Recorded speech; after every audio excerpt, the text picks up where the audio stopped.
Medina নগরীর এক সরু গলিতে থাকতেন এক দরিদ্র পরিবার। প্রতিদিনের মতো সেদিনও ঘরের চুলায় আগুন জ্বলছিল না। ক্ষুধায় কাতর শিশুরা মায়ের কোলে চুপচাপ বসেছিল।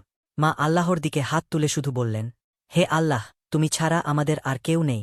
ঠিক সেই রাতেই গভীর অন্ধকারে এক ব্যক্তি মুখ থেকে নিঃশব্দে এসে দরজার সামনে খাবারের একটি থলে রেখে চলে গেলেন। কেউ তার পায়ের শব্দও শুনতে পেল না।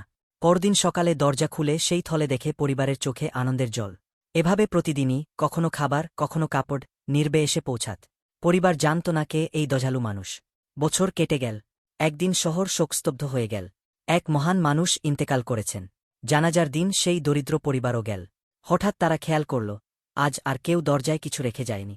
তখনই তারা বুঝে গেল, যিনি ইন্তেকাল করেছেন তিনিই ছিলেন তাদের নিরূপদাতা।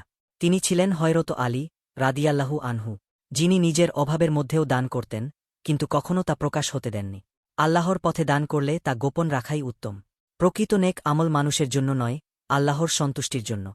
আল্লাহ সবসময় তার উপর ভরসাকারীদের জন্য সাহায্যের ব্যবস্থা করেন।